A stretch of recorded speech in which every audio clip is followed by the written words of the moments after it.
So after finally getting a son, God now told him, God now told him, he said, take your son, your only son, that whom you love.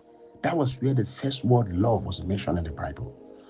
Take your son whom you love and go to a region of Moriah where I would, he said, and sacrifice him as a burnt offering on a mountain I will show you. That is the first place we saw an expression of love in the Bible. And that is the kind of love we're talking about, the God kind of love. Number one, God was telling Abraham, God gave Abraham a time. Go and sacrifice your son for me, not for you now. Burn him for me. You have to take him to a mountain. You have to climb that mountain, Mountain Moriah. And if you climb the mountain, it is where I show you. It's about me. Where I show you, that is where you're going to sacrifice him for me. And he stressed it. Your only son, the only son that you have. That is it. Now, to understand why is it that is this kind of love that God is talking about? The love, in fact, God himself had to demonstrate his love by sending his only son to, in John chapter 3 verse 16. He said, for God so loved the world, and that he gave.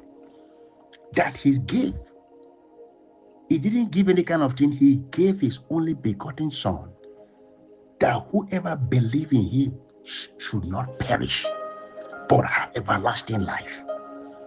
You see, his intention is for anyone that believes in him. Anyone that believes in him, that person will not perish. That person will have a life that will be everlasting. That is his drive. Now, for that person to have such life, he needs to sacrifice God, his own begotten son.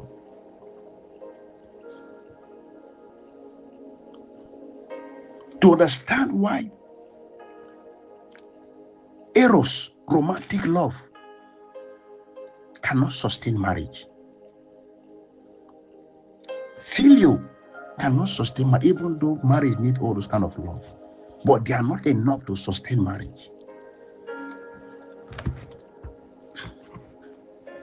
That is why love, the particular kind of love, this God kind of love, the agape kind of love, is the kind of love that can sustain marriage. Because to understand that, you need to understand what marriage is. What marriage is. It's a very long series to talk about what marriage is. I have a long series on that. But I will just try to explain one or two things. We'll just brush it very, very fast. I'll just give you one or two definitions I just put up to try to explain what marriage is for you. But to explain what marriage is, it's a series we can't finish if we're doing it every day in 1 month. I can assure you. So, but let me just give one or two definitions, try to explain one or two things. Number one, marriage is a God-ordained relationship between a man and a woman to fulfill the mandate of God upon the earth. I talk about a marriage. Number one is God-ordained relationship between a man and a woman to fulfill a mandate. So your mandate is not to be having sex only. No. Your mandate is not to be to go to market and come back and train children and go to school. No. Every marriage has a mandate. God don't bring people together just for different reasons. It's a marriage.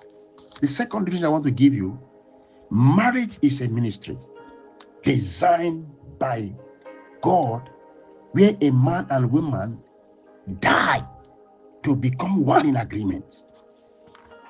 the man and the woman died to become one in agreement to address the problem of aloneness.